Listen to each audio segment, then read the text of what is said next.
John Major has delivered a hammer blow to Boris Johnson by saying another Scottish independence referendum could take place if there was then a confirmatory ballot.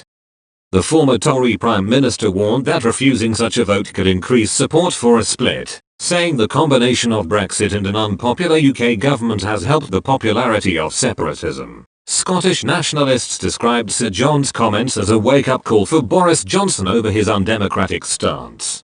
In a speech delivered at the Middle Temple's 2020 lecture series, Sir John said, "In law, the Scots require the approval of the Westminster government before they can legally hold a new independence referendum. But refusing one might help the separatist case, by adding to the list of grievances the Scottish National Party exploit with such skill.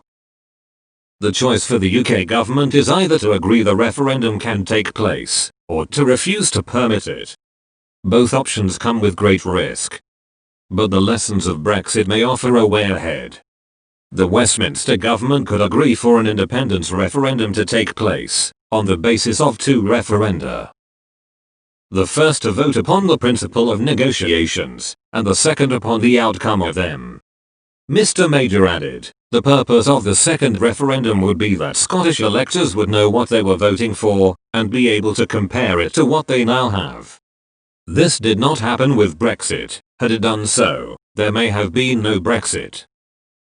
Many Scottish voices, and especially business, may support the logic of this. It may focus minds away from a short-term reflex opposition to a perceived English government, and back to the mutual and long-term virtues of the Union.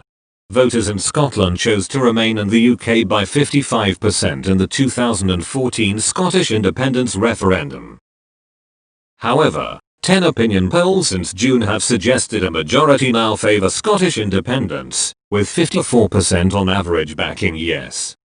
Polls have indicated the Prime Minister's unpopularity north of the border is a factor in driving levels of support. Scottish Secretary Alistair Jack has recently again ruled out another ballot taking place for at least another generation, although he would not define that time frame. Polls this year have shown an increase in support for separation from the UK.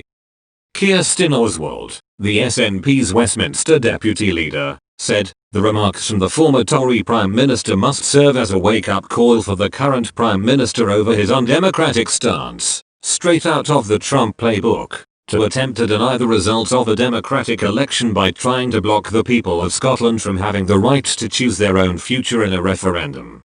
Poll after poll has shown that independence is now becoming the settled will of the majority of people in Scotland, and it is for the people of Scotland to decide their future. It is not for out-of-touch Westminster governments to dictate the terms of a referendum or to dictate the future of the people of Scotland. A Scottish Tory spokesman said, "The last thing that Scotland needs right now, especially in the middle of a global pandemic, is another divisive independence referendum."